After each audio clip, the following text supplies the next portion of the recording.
It is a frigid 32 degrees out this morning, so excuse my hat. I am going to take you, and my dogs are out running, so I gotta keep an eye on them. I am going to take you on a walk around our property. So we bought the house in June, and we've done a few things since then. I'll kind of show you the changes that have been made, and maybe some of the future plans that we have. Let's take a walk. I'm standing in my driveway. Our driveway is about a quarter of a mile long, give or take. So you really can't, let me turn around here. You really can't see the road. They can't see us. It's tree lined on both sides. There's a little curve that makes it even better. So really we're set quite a ways back into the woods. So this is kind of the property from the driveway. And,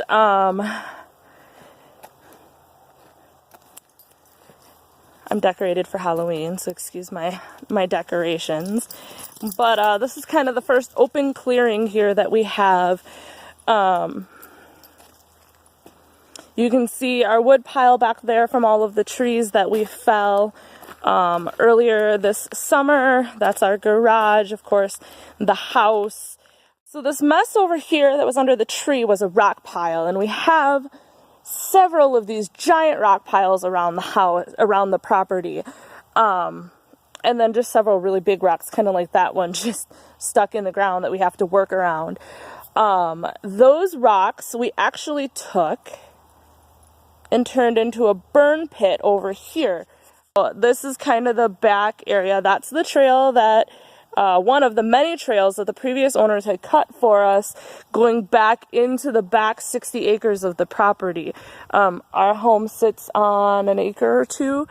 Back there is where the previous owners had fell a bunch of trees, and they're just kind of rotting wood. So we're slowly working on going through that and burning it as we have fires, or looking for alternative uses. If you have an alternative use for half-rotted wood, please let me know. I'd be interested to hear it. It feels like a shame to let the wood go to waste. Like I said, that's our wood pile from all the trees that we've already fell. It's not the best burning. We don't have wood heat. We have propane right now. It's not the best wood for being burned in the house anyway. Pile that we saved from all the trees that we fell earlier in the summer. We saved these because we really, the thought of falling a tree and just leaving it sit kind of hurts our souls. So we saved the best pieces that we could. These are ones that are straight enough to be used as fence posts, or fun enough to be used in some sort of decoration, or for chicken roosting, goat tie-outs, those kinds of things. So this is our we'll use it yet pile. This land that I'm looking, that's behind me here, is where we want to clear an entire acre from.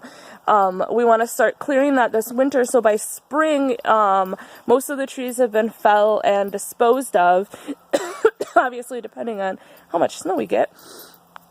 And then from there, it'll just be clean up, excuse me. So a lot of our land is lowland, and it's kind of soft wood.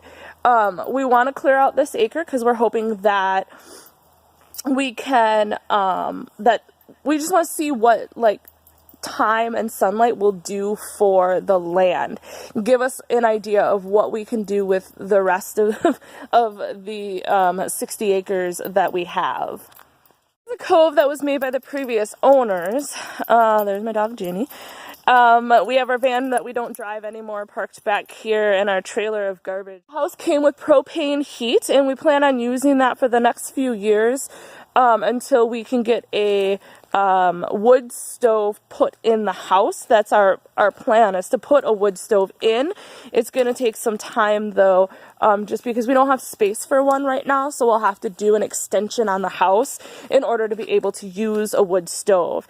Once again, this was used as a carport. We have decided to turn it into a greenhouse. My husband broke his foot a month ago, so that is not happening this year, but it will be something that we'll do right away next year. This is our nice big garage. As you can see, it has I take you in there, but it's a dead spot for cell phones. It has a heated garage, it has a heated laundry room in it, and then probably from this window here all the way across is garage. So it's a beautiful big garage and one of the big selling points for the house. Full 1972 Amazing Green trailer. The lighting is not doing it justice. It's a beautiful 1970s seafoam green. I kind of dig it, I'm not gonna lie. We have 3 holding tanks. We do not have a traditional septic system here, so we live by the motto, if it's yellow, let it mellow. If it's brown, flush it down. You can see here 1 little stump, 2, 3, those are all stumps that from trees that we took down. We took them all, those, and then a whole bunch back in the garden down. We fell, I don't know, 10 or 15 trees in like 2 days. It was insane. Don't do it. I don't recommend it. But the trees that you can see here, the stumps you can see, completely shadowed this flower bed. When I got here, it was completely overgrown. A lot of the plants were kind of rotting at the bottom from all the leaves and stuff. Just opening it up this summer gave the ground a chance to kind of dry out. I'm excited to see what kind of flowers I can get in there. Don't mind my weeds. It's a horrible weedy mess. As I said, there's a lot of lowland here, so this is a creek, a little mini creek that flows from some lower areas kind of back here, you can see, where it's really wet. And we're not quite sure what we're going to do with this area yet. We've already cleaned up a little bit of underbrush around here, around these trees. We want to clear it out some more, but we're not sure if we'll eventually fill it in, or maybe we'll put ducks here. We'll see.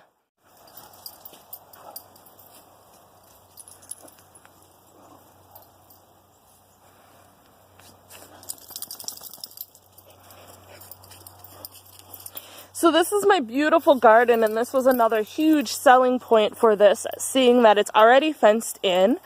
This is an apple tree that's already fruiting. Between the 3 apple trees, we got almost 2 full bushels, which we're considering amazing for our first year here since we did nothing.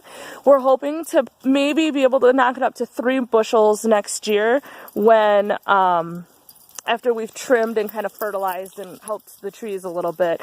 These raised beds are amazing and already there. We had already decided we wanted to do raised beds, so having them here for us is just amazing.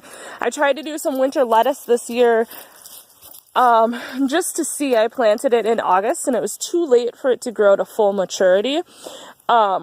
I think if we had cold framed it, it would have worked. And for next year, we plan on keeping the garden as is for the most part. We're not going to really add to it. We're just going to fertilize and till and use what we have for beds and see how it goes. Then in the fall, we'll go ahead and add, or as the summer progresses, we want to do beds along this wall here to do all of our vining stuff on the fence itself, and then that'll help take up some of this empty space, because what's the point of having empty space in your garden when you can fill it with yummy stuff? Back here we have what we are 90% sure is wild asparagus, so we're very excited to be able to harvest that in the spring and eat it and play with it. This is kind of the continuation back here of that creek. It's really low back in there. My dogs love to play in the creek, of course. And you can see back here along the side, there's more trails that go back, 4-wheeling trails that go back into the rest of the property. And maybe I'll take you for a walk back there someday. Not today, it's chilly. I'm getting cold. So this is my backyard, pretty open, nothing special to it. But yeah, there it is. Enjoyed the tour around my immediate property and watching my dogs play there, because we're labs, you know, so they're always in the water and they will have to go in their kennel when they get home, which they do not know yet. Anyway, so that's my property. That's why we fell in love with the place. I'm sure you can tell.